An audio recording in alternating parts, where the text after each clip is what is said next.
Study IQ IAS, आपका selection हमारा mission. नमस्कार साथियों, बहुत बहुत स्वागत है आपका स्टडी IQ IAS हिंदी पर और मैं हूं डॉक्टर पंकज मिश्रा। साथियों, आज एक बिल्कुल सीधा और तीखा सवाल।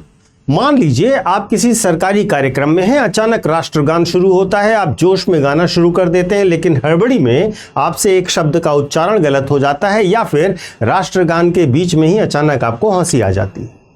तो मुझे बताइए, क्या पुलिस आपको सीधे उठाकर जेल में डाल देगी? पिछले कुछ दिनों से सोशल मीडिया पर हजारों पोस्ट वायरल हो रहे हैं जिनमें दावा किया जा रहा है कि गृह मंत्रालय ने एक नया फरमान जारी किया है। अब वंदे मातरम पहले होगा, उसके बाद जन गण मन गाया जाएगा और गलत गाया तो सीधे जेल होगी।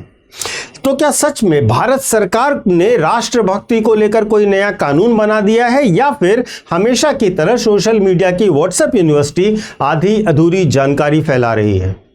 आज के इस मंच पर हम सीधी बात करेंगे सिर्फ संविधान की, इतिहास की और गृह मंत्रालय के जारी किए गए आदेश की। अगले 10 मिनट मेरे साथ बने रहिएगा क्योंकि आज देशभक्ति का इम्तिहान भी है और कानून की समझ का भी। तो साथियों, हाल ही में केंद्रीय गृह मंत्रालय मिनिस्ट्री ऑफ होम अफेयर्स ने सभी राज्यों और मंत्रालयों के लिए एक ऑफिशियल लेटर भेजा है। इस लेटर में साफ कहा गया है कि राष्ट्रीय गान और राष्ट्रीय गीत को लेकर के जो प्रोटोकॉल्स हैं उनका कड़ाई से पालन किया जाए और सही उच्चारण हो, तय क्रम में किया जाए और कंप्लीट किया जाए। पहले राष्ट्रगीत गाना है और फिर राष्ट्रगान गाना है, यह प्रोटोकॉल का हिस्सा है। बस जैसे ही आदेश बाहर आता है, सोशल मीडिया पर बहस छिड़ जाती है। एक धड़ा कहने लगता है कि अब जन गण मन के महत्व को कम किया जा रहा है, वंदे मातरम पहले गाना पड़ जाएगा, और दूसरा धड़ा यह चिल्लाने लगा कि क्या अब सुर ताल गलत होने पर भी सरकार नागरिकों को जेल भेजना शुरू कर देगी? तो साथियों, अभी आप मुझे कमेंट बॉक्स में लिखकर भी बताइए कि क्या आपको लगता है कि राष्ट्रगान गाते समय किसी आम नागरिक से अनजाने में यदि कोई भूल हो जाए तो क्या उसे सजा मिलनी चाहिए? आपकी राय कमेंट बॉक्स में डालिए, तब तक मैं आपको इसका लीगल ट्विस्ट समझाता हूं। साथियों, अब आते हैं उस वैचारिक मोड़ पर जिसे लोग अक्सर भ्रमित होते हैं कि आखिर भारत के पास दो अलग अलग नेशनल ट्रैक हैं ही क्यों। तो अब इतिहास को समझते हैं क्योंकि वहीं से बात शुरू होती है। साथियों, वंदे मातरम 1870 के दशक में बंकिम चंद्र चट्टोपाध्याय द्वारा लिखित है। यह सिर्फ एक गीत नहीं था बल्कि अंग्रेजों के खिलाफ आजादी की लड़ाई का वह नारा था जिसे गाकर क्रांतिकारी फांसी के फंदों पर झूल जाया करते थे। यानी कि यह हमारे संघर्ष का प्रतीक है। जन गण मन की अगर हम बात करें तो 1911 में रविन्द्रनाथ टैगोर द्वारा रचित है यह। इसकी लय और शब्द भारत की भौगोलिक और सांस्कृतिक विविधता को एक सूत्र में पिरोते हैं। यह भारत की एकता को, भारत के एक तरीके से समझिए पूरी सोच को दर्शाता है जन गण मन। अब जब 24 जनवरी 1950 को भारत की संविधान सभा का आखिरी बैठक हुआ था, उस समय देश के पहले राष्ट्रपति डॉक्टर राजेंद्र प्रसाद ने एक ऐतिहासिक घोषणा की। उन्होंने कहा था कि जन गण मन और भारत का आधिकारिक राष्ट्रीय गान होगा, लेकिन वंदे मातरम को उसके ऐतिहासिक योगदान के कारण समान सम्मान दिया जाएगा। तो क्रक्स क्या है दोस्तों? सच यह है कि गृह मंत्रालय ने कोई नया नियम नहीं बनाया है। नियम पहले से यही है कि यदि किसी ऑफिशियल प्रोग्राम में दोनों प्रस्तुत किए जा रहे हैं तो पहले वंदे मातरम होगा और उसके बाद जन गण मन गाना होगा। सरकार ने सिर्फ इतना कहा है कि प्रोटोकॉल का फॉलो किया जाए, पहले राष्ट्रगीत फिर राष्ट्रगान गाया जाए और सही शब्दों में और सही प्रकार से गाया जाए। यह उसका पालन कराने का दिशा निर्देश गृह मंत्रालय ने जारी किया है। अब साथियों, आते हैं सबसे बड़े डर पर। क्या राष्ट्रगीत या राष्ट्रगान गाने पर या गलत गाने पर जेल हो सकती है? दोस्तों, ध्यान से समझिएगा कि भारत में राष्ट्रीय प्रतीकों के अपमान को रोकने के लिए एक सख्त कानून बना हुआ है। कानून का नाम है prevention of insults of national honour act 1971। लेकिन यह कानून बहुत ही बैलेंस्ड और बेहतरीन कानून है। यह कानून आपकी गलती नहीं देखता है बल्कि यह आपकी नीयत देखता है। कानून का एक सिद्धांत है जिसे हम कहते हैं कि अपराध करने की आपराधिक मंशा है या नहीं है, और तब आपको सजा दी जाएगी। अब इस बात को थोड़ा सा हम आपको उदाहरण से समझाते हैं। मान लीजिए पहली सिचुएशन की कल्पना कीजिए, कोई बच्चा है या कोई विदेशी नागरिक है, राष्ट्रगान गा रहा है, घबराहट या भाषा की अज्ञानता के कारण उसके उच्चारण में कोई गलती हो गई, तो क्या पुलिस आएगी? नहीं, ऐसा बिल्कुल नहीं होगा, क्योंकि यह एक्सीडेंटल मिस्टेक है, यहां कोई आपराधिक मंशा नहीं थी।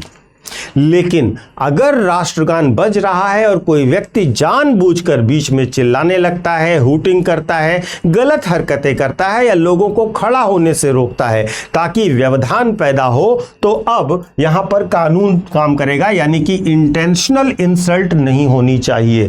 नियत आपकी बिल्कुल इंटेंट मायने रखती है। तो अगर स्पष्ट आपराधिक मंशा है तब फिर इसके धारा 3 के अंतर्गत 3 साल तक की जेल, जुर्माना या दोनों भी हो सकते हैं। राष्ट्रगीत और राष्ट्रगान दोनों के संदर्भ में यह नियम लागू होगा, यही गृह मंत्रालय ने कहा है।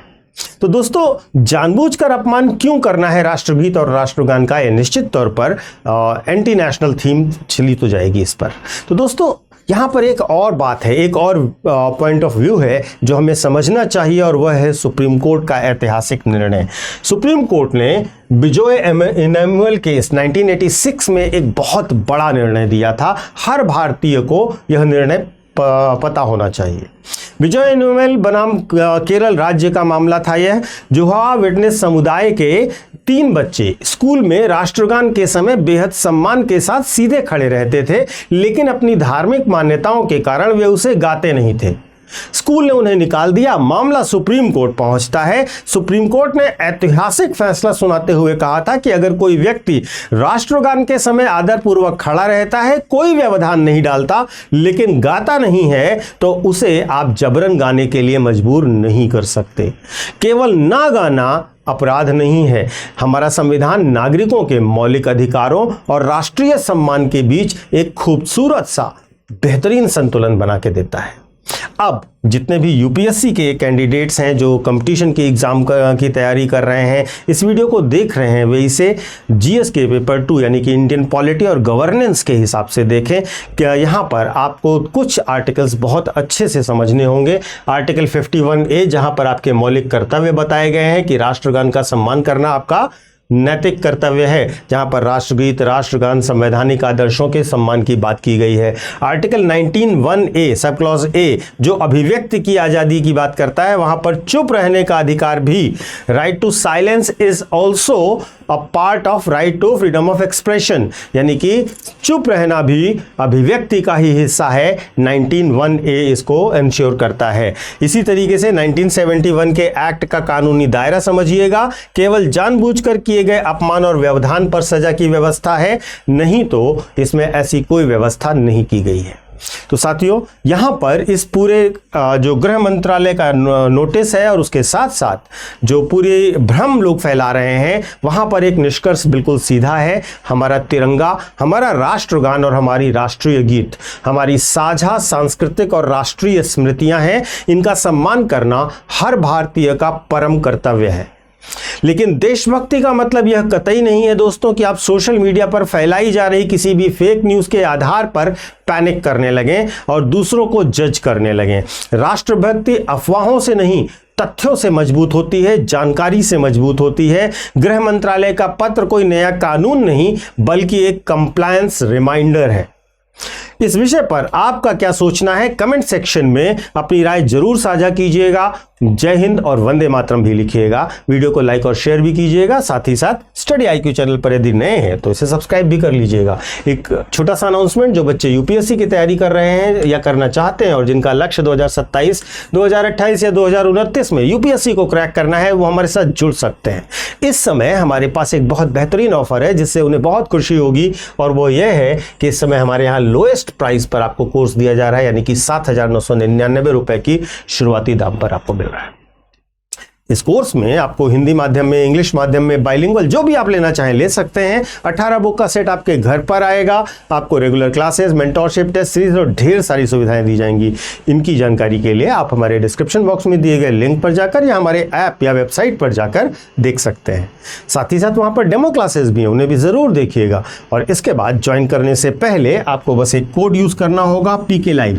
इस कोड को लगाते ही आपको मैक्सिमम डिस्काउंट मिल जाएगा। यह मेरा फैकल्टी कोड है और अगर आप मुझसे कनेक्ट होना चाहते हैं तो यूपीएससी मेंटोर पंकज सर के नाम से आप मुझे कनेक्ट कर सकते हैं इंस्टा और टेलीग्राम पर। यहाँ पर आपको मेरे वीडियोस के लिंक और अपडेट्स मिल जाया करेंगे और साथ ही साथ मैं आपसे कनेक्टेड रहूंगा। आप मुझे कोई भी डाउट या क्वेरी बात कर सकते हैं।